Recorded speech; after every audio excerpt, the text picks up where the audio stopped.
Pernah nggak kamu ngerasa capek hidup ngontrak? Setiap tahun pindah rumah, barang harus dikemas lagi. Dinding yang kamu cat dengan penuh semangat harus kamu tinggalkan begitu saja. Dan tiap kali bayar uang kontrakan, ada suara kecil dalam hati yang bilang, kenapa sih aku nggak punya rumah sendiri aja? Kamu buka YouTube, scroll TikTok, lalu muncul iklan. Cicilan cuma 1 juta sebulan, punya rumah impian bukan mimpi lagi. Dan tiba-tiba kamu mulai mikir, mungkin ini waktunya aku juga punya rumah. Walau gaji pas-pasan, tapi kalau dicicil kan bisa. Rasanya masuk akal kan? Semua orang ingin punya tempat yang bisa disebut rumah. Tempat yang nggak perlu takut diusir. Tempat buat pulang, buat istirahat setelah lelah kerja seharian.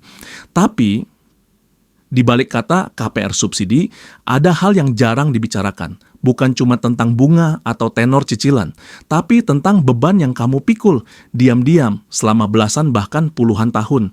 Dan anehnya, banyak dari kita nggak benar-benar paham apa yang kita beli. Kita nggak sadar kalau rumah itu bukan cuma bangunan, tapi juga keputusan besar yang bisa menentukan arah hidupmu. Saya tahu perasaan itu. Perasaan pengen cepat punya sesuatu yang stabil. Biar orang tua bangga, biar nggak terus dianggap belum mapan. Tapi seringkali kita lupa bertanya dulu ke diri sendiri, apakah benar ini saatnya? Atau jangan-jangan kita cuma ingin lari dari rasa takut dibilang tertinggal.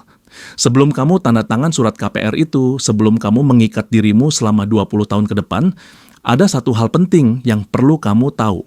Sesuatu yang bisa menentukan apakah rumah itu akan jadi berkah atau justru beban yang perlahan menggerogoti hidupmu. Saya masih ingat banget, waktu itu saya baru kerja 2 tahun. Gaji saya nggak besar, cukup buat hidup sederhana, bayar kos, bantu orang tua sedikit, dan ya, sisanya habis entah kemana. Tiap akhir bulan saya selalu ngerasa sama. Kalau terus kayak gini, kapan aku bisa punya rumah sendiri? Sampai suatu sore, seorang teman kantor datang dengan wajah sumringah. Dia baru aja lolos KPR subsidi. Cicilannya cuma 1,5 juta bro. Rumahnya kecil sih, tapi yang penting punya sendiri. Waktu dia ngomong gitu, entah kenapa saya ikut ngerasa bangga, seolah dia baru naik level dalam hidup. Dan di dalam hati kecil saya muncul rasa iri yang halus tapi nyata. Beberapa minggu kemudian, saya mulai cari info, lihat brosur, tanya sales, hitung simulasi cicilan. Rasanya seperti sedang mendekati mimpi lama yang akhirnya bisa digapai.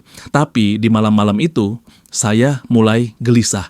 Karena semakin saya hitung, semakin saya sadar, kalau saya ambil KPR itu, hidup saya bakal berubah total. Mungkin bukan sekarang, tapi nanti saat biaya hidup naik, saat orang tua butuh bantuan, saat gaji nggak naik-naik, saya duduk lama di kamar kos yang sempit sambil ngetik angka di kalkulator. Gaji saya waktu itu 4,5 juta. Cicilan rumah subsidi 1,5 juta per bulan. Belum listrik, makan, transport, pulsa, dan tabungan darurat yang ya, jujur aja, belum ada. Dan tiba-tiba saya sadar, saya bukan sedang membeli rumah. Saya sedang menjual kebebasan saya untuk 20 tahun ke depan. Malam itu saya ingat saya rebahan sambil melamun. Di atas kepala, langit-langit kamar kos saya sudah mulai retak. Saya nggak punya AC, nggak punya dapur, nggak punya apa-apa yang bisa dibilang punya. Tapi anehnya, malam itu saya ngerasa lebih tenang daripada sebelumnya. Karena untuk pertama kalinya, saya berhenti mengikuti keharusan orang lain. Saya nggak mau beli rumah cuma karena takut dibilang belum sukses. Saya pengen punya rumah suatu hari nanti, tapi bukan rumah yang bikin saya terikat, cemas, dan kehilangan kebebasan untuk memilih hidup yang saya mau. Saya masih ingat kata-kata yang muncul di kepala waktu itu. Rumah bukan cuma tempat kamu tinggal, rumah juga tempat hatimu beristirahat. Dan kalau untuk punya rumah saya harus kehilangan ketenangan, mungkin belum saatnya. Banyak orang berpikir rumah adalah simbol kemapanan. Begitu punya rumah sendiri, apalagi lewat KPR, seolah kita sudah menang dalam hidup. Padahal kalau kamu lihat lebih dalam, seringkali yang kita kejar bukan rumahnya, tapi rasa aman yang kita kira datang bersama rumah itu. Masalahnya, keamanan sejati nggak datang dari tembok, atap, atau sertifikat. Keamanan sejati datang dari kendali atas hidupmu sendiri. Coba bayangin ini. Gajimu sekarang pas-pasan. Setelah dipotong cicilan rumah 1,5 juta per bulan, kamu masih harus bayar listrik, air, makan, dan kebutuhan lain. Setiap bulan kamu kerja keras, tapi uang yang tersisa nyaris nol. Dan di kepala kamu selalu ada satu ketakutan. Jangan sampai telat bayar cicilan. Itu artinya, kamu hidup bukan dengan tenang, tapi dengan cemas. Kamu bangun pagi bukan karena semangat, tapi karena takut. Dan kalau kamu pikir, nanti juga gajiku naik, Sayangnya, dunia nyata nggak selalu seindah brosur KPR. Rumah KPR memang kelihatan murah di awal, tapi yang jarang dibahas adalah biaya perawatan yang terus bertambah. Lingkungan yang sering jauh dari pusat kerja bikin ongkos transport membengkak. Nilai properti yang nggak selalu naik, apalagi di kompleks padat subsidi. Dan yang paling berat, beban psikologis karena terikat pada satu keputusan selama puluhan tahun. KPR itu bukan cuma kontrak finansial, tapi kontrak emosional juga. Begitu kamu tekan, kamu seperti bilang ke diri sendiri, mulai sekarang arah hidupku ditentukan oleh cicilan ini. Kamu mungkin kehilangan kesempatan pindah kerja, buka usaha, atau istirahat setahun buat menata hidup. Kenapa? Karena kamu harus tetap gajian. Kalau enggak, rumah bisa disita. Dan disitulah jebakannya. Kita sering berpikir punya rumah itu bikin tenang, padahal kalau belum siap, justru itu yang paling mengikat. Saya bukan bilang jangan beli rumah. Saya cuma ingin bilang, beli rumah itu bukan soal mampu bayar cicilan, tapi siap memikul tanggung jawabnya. Kalau kamu gaji 5 juta, bukan berarti kamu miskin. Kamu cuma harus jujur berapa yang benar-benar bisa kamu kelola dengan tenang.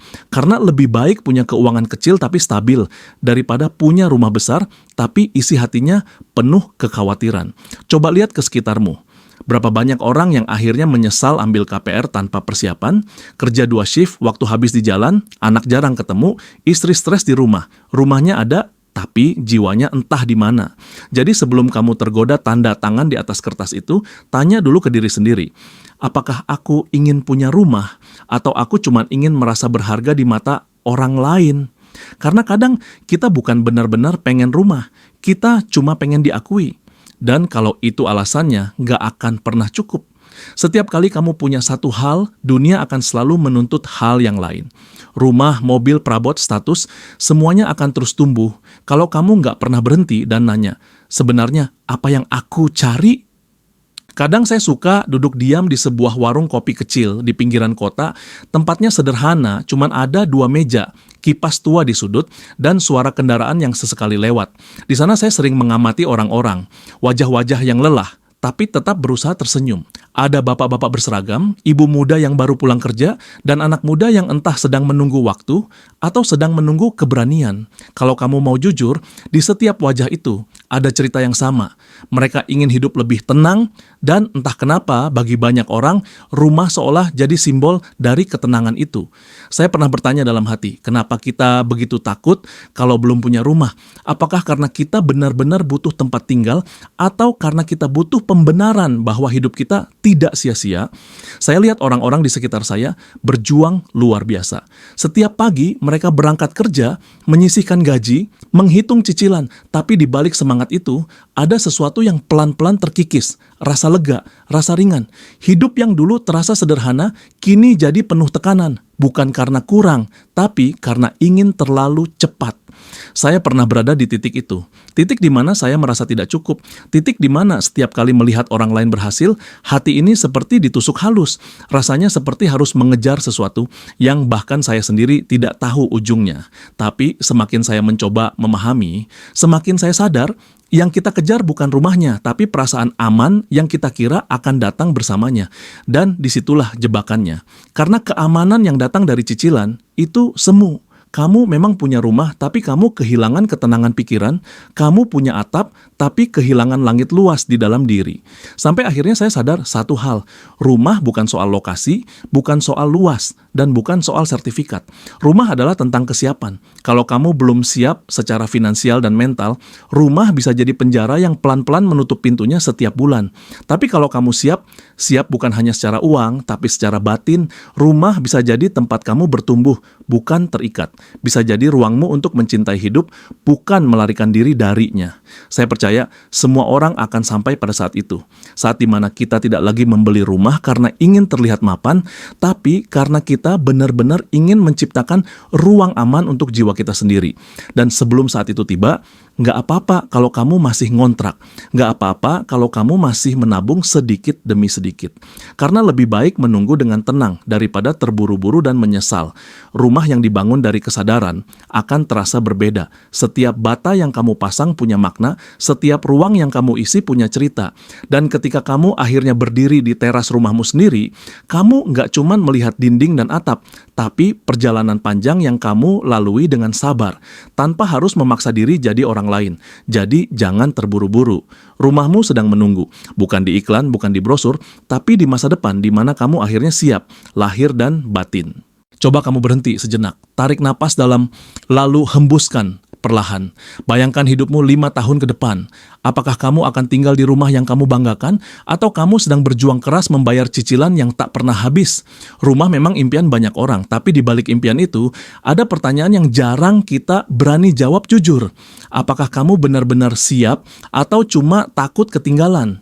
Kadang keinginan kita bukan berasal dari kebutuhan, tapi dari perbandingan. Kita lihat teman kita punya rumah, lalu muncul rasa kecil di dalam dada, rasa yang berbisik, kalau aku belum punya berarti aku gagal.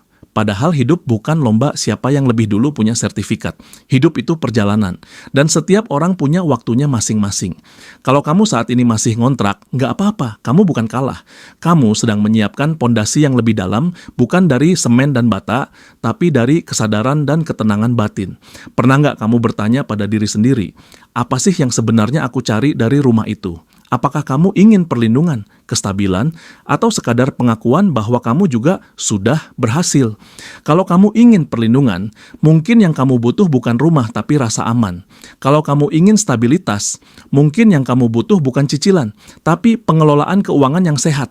Dan kalau kamu ingin pengakuan, mungkin yang kamu cari bukan rumah, tapi penerimaan atas dirimu sendiri. Rumah bukan sekadar tempat kamu tidur. Rumah adalah tempat kamu bisa bernapas lega tanpa tekanan. Dan tempat seperti itu nggak selalu dibeli.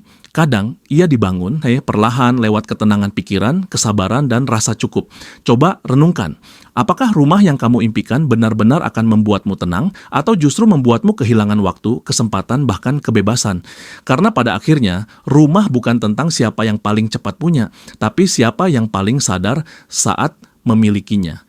Jadi malam ini sebelum kamu buka lagi brosur KPUR atau lihat harga perumahan di internet, tutup dulu ponselmu. Tanya pelan pada dirimu sendiri, apakah aku mau membeli rumah? Atau sedang mencoba membeli rasa tenang yang belum tentu bisa dibayar dengan uang. Kalau kamu sudah bisa menjawab pertanyaan itu dengan jujur, kamu akan tahu kapan waktu terbaikmu membeli rumah. Bukan karena orang lain sudah punya, tapi karena kamu sudah siap sepenuhnya.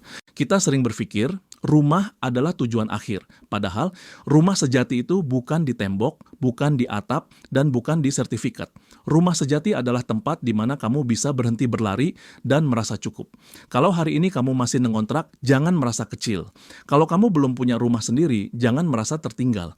Karena yang menentukan nilai hidupmu bukan alamat tempat tinggalmu, tapi cara kamu menjalani hidupmu. Saya tahu, dunia sering membuat kita merasa harus cepat-cepat. Cepat punya rumah, cepat sukses, cepat membuktikan diri. Tapi kadang dalam kecepatan itu, kita justru kehilangan arah. Kita lupa bahwa yang kita kejar bukan cuma tempat berteduh, tapi juga ketenangan yang sejati. Rumah bisa kamu beli kapan saja, tapi ketenangan itu butuh waktu, butuh kesadaran, dan butuh keberanian untuk menolak tekanan dunia luar. Jadi kalau kamu sekarang sedang berjuang dengan gaji pas-pasan, jangan buru-buru memaksakan diri. Fokus dulu pada 3 hal. 1. Stabilkan penghasilanmu. Bukan berarti besar, tapi konsisten. 2. Bangun dana darurat. Karena rumah tanpa pondasi finansial cuma ilusi. 3. Pahami nilai dirimu. Kamu bukan lebih rendah hanya karena belum punya rumah. Rumah terbaik bukan yang paling mahal, tapi yang paling menenangkan. Dan rumah seperti itu baru bisa kamu miliki saat hatimu juga tenang. Jadi sebelum kamu menandatangani surat KPR itu, tanya sekali lagi pada dirimu, apakah aku sedang membeli rumah atau justru sedang menjual kebebasanku? Kalau video ini membuat kamu berpikir ulang, bukan untuk menakut-nakuti, tapi untuk menenangkan langkahmu, tulis pendapatmu di kolom komentar. Apakah kamu sedang berencana beli rumah? Atau kamu memilih menunda dulu sampai benar-benar siap? Saya ingin dengar kisahmu, karena mungkin dari ceritamu, ada orang lain yang juga akan belajar bahwa rumah sejati bukan selalu tentang memiliki, tapi tentang memahami kapan waktunya. Jangan lupa untuk like, share, dan subscribe, bukan karena algoritma, tapi supaya pesan ini bisa sampai ke lebih banyak orang yang sedang berjuang seperti kamu. Sampai jumpa di video berikutnya, dan semoga malam ini sebelum kamu tidur, kamu bisa tersenyum kecil dan berkata pada dirimu sendiri, aku memang belum punya rumah, tapi aku sudah punya arah.